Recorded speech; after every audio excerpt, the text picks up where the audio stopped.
I find it amazing that people will sit there and spend all their time upgrading that character, making as much money as they can, getting the best guns, getting strong, getting some hoes, meeting important people, getting the best car. They'll do all that in a game, but they won't do it in real life. I find that incredible. Like, my life is GTA. I don't need to play a game for GTA. If I want a gun, I'll buy it. If I want a car, I'll buy it. I want Joe Gear. It's me. I am GTA. I don't see why people play the games. They play the games because they're scared of loss. Because if you die in the game, you get another chance. If you lose in the game, you get another chance. In life, you get one shot. Damn, that's... But if you get some balls, that's what life is as a game. That's what life is as a man. This is one big video game. You get to upgrade your character. You're not born with any value. All these women that you just put me on with are born with value. They're pretty already. They're gorgeous already. They're good looking enough. Even if they're a 5, someone's going to give a shit they exist because someone wants to. As a man, if you don't make yourself valuable, you have no value. You have to get up and do it. Just like a video game, you start with fucking 0. You have to decide if you want to complete it. You have to upgrade your character. So I find it amazing that men are going to play video games and about and waste their time instead of upgrading their character. Everyone knows what to do. You know what you have to do. You're right. If you had to become the most dangerous, intelligent, respectable man on the planet, you know you're supposed to go to the gym. You know you're supposed to train, learn how to fight. You know all these things. You don't do them. That's your decision. It's your prerogative. I didn't make that choice. I made the choice to do it all. I decided all of that. And every single man watching this can do the exact same thing, which is why I have very little pity. When I do these streams and people think I'm arrogant or I'm rude to people, or even to you earlier when I was making jokes and I've been joking with the girls, You're saying good, drink the bro. soy latte. I'm not, yeah.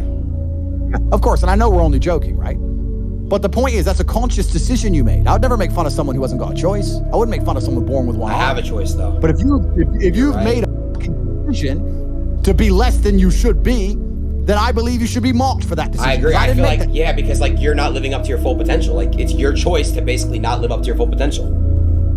Completely. And me as a man, when I put myself through hell, when I have had such exacting, such stringent standards for myself, why would I then have less exacting, stringent standards on the people I meet? Damn. Why would I put myself through hell to be me and then meet someone who didn't put themselves through hell and then treat them like my equal? No, f*** you. I suffered when you didn't. So you're not my equal because you decided not to suffer. You have enjoyed comfort when I haven't, and that's fine, but don't expect me to look at you as my equal because you're not. I'll snap your Andrew, that's the world. Andrew, I have like a lot of friends around me. They're like good friends. Don't get me wrong, like they're real friends, but like they're incredibly like lazy and they have so much potential. Like they could be big, they could be getting rich, all this shit, bro. But like they choose not to. So, but it's really hard because I love them. They're my friends, and I came up with these guys, and they're so entertaining. I love them. They're my brothers, but like, I understand, but you have to. But there's something that's always kind of confused me. When I tell people that you are the sum of the 5 people you spend the most time with, everyone agrees. They go, "Yeah, that's probably true." The 5 people you spend the most time with, that's what you're gonna end up like. They say, "Yeah, that's true," and then they continue to hang around with people who they don't want to be. Why? There has to be a point. There has to be a point where you sit and go, okay, you're my friends, etc., etc. I love you guys. Yeah, we can talk, whatever. But I'm on a different life path. You have to leave some people behind. You wouldn't want to be, if you were to come hang out with me and you were in a room with me and my 5 friends, you'd feel self-conscious. You're right. You don't feel self with your friends. Because you only so you only surround yourself around people that are on like your level of like. I'm with killers. We're fucking monsters. If you were to come hang around with me and my crew, you would be self-conscious, and that self-consciousness would motivate you, or they would certainly instill the discipline required for you to change. You don't feel self-conscious amongst your peers. That's why you don't change. If you were to get in a room and you're the only person who ain't a fucking monster, you'd want to become a monster. That's life. That's humanity. So I say this to people all the time. If you know you're the sum of the 5 people you hang around with, why you hang around with people you don't want to be? Nah, it's true, bro. I'm gonna tell you why, right? I was, do you know who I Show Speed is? No. He's this other creator that's like obviously like in my space. I was staying with him in September, and like I would literally like be on my like every day, like grinding, like at what I'm grinding, right? And like when he left, I had like no one around me to basically like kind of like on my like so it shows. I get it. Yeah. And that's why I live in a competitive environment. I live with my brother, my cousin. I live with men. We have a big house. We could all afford fucking 10 houses each. We live together on purpose. If my brother does 500 push-ups, I ain't gonna be the bitch of the house. I ain't gonna not do them. Right. So that's another reason the war room exists. My organization, the reason it's so competitive is the reason we kick people out. You have to fight to keep. Even if they pay, you're like, I don't give a fuck. Get out. Like, I don't give a fuck. Get out. I'll kick them out. It doesn't matter. Everyone pays to join. You get kicked out anyway. You have to fight to keep your place. That's the whole. Damn. That's because that's how life was. If we were still in the animal kingdom, the lions that you see on TV, they weren't just born big lions. They had to fight other lions. They had to fight to get that antelope. They had to fight other animals, hyenas, jackals. They had to fight to be the boss. We're living in a comfortable world now where people think, oh, it doesn't matter, it doesn't matter. But you know what? To some degree, it does matter. It does matter, and I'll tell you who it matters to. It matters to your soul, and it matters to God. I stand in the mirror with a pure heart. I know I am the best version of me that could possibly ever exist. I know that God is proud of me. There's nothing that God hates more than sloth and laziness. If God were to create a man and that man were to sit around and do fuck all, God will frown upon you. It's why you're never lucky. If you're listening to this and you think I'm never lucky, I'll tell you why, because God dislikes you because you're fucking lazy. Start to work. Start to show God the beauty of his own creations. You'd be amazed how lucky you'll become. Wow. God is unhappy with these people. And inside their hearts, they're unhappy. We talk about depression, anxiety, all those things you mentioned earlier on this podcast. That comes from self-loathing.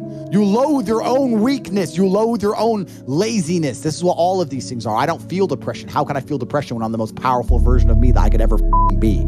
How can I feel depression when I could squeeze my own hand hard enough to break my own bones? How can I feel depression when I've smashed and destroyed 68 people's faces in front of me, men who thought they could test me in fair combat?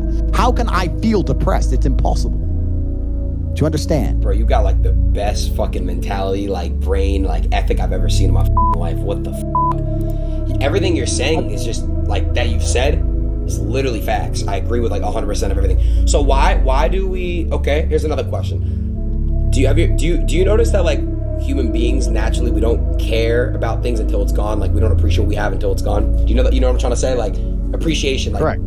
Why is that? Why do you think that? And do you feel that way? Like, are you very grateful? Are you appreciate what you have? Like, you know how to speak on that? Yeah, that's a mental trick. You have to rewire your brain. That's one of the things you have to rewire your brain to do. And the reason your brain needs to be rewired is because anyone who is watching this stream below the age of 30, your brain is already broken. And I'll tell you it's broken. I'll tell you why. Watch your friends when they're on TikTok. How long can they even focus on a video before they have to change? Half a second, a second, damn, maybe. All of your minds are broken. You can't even focus on anything anymore. You're right. You are constantly distracted to the point where you can't even appreciate the good things in your life. You're distracted. Your minds are broken. You need to rewire your mind and resist the slave programming. How? They have I'll tell you how. First thing you have to do is identify it. You have to identify what is happening to you. I use my mind to break the trap. What I do is I allow my enemy to manipulate me on purpose. And then I use my mind to break the trap and punish the perpetrators. I will sit on TikTok for a day and I'll just enjoy TikTok. And by the end of the day, I'll watch myself. How quickly I'm looking to be entertained, how little time I give a video, how fucked up I am. And then I'll blink and I'll cure my fucking brain. You must allow yourself to be manipulated and you must fix it. All of it. You just talked about not appreciating the things you have. Then blink and cure your brain.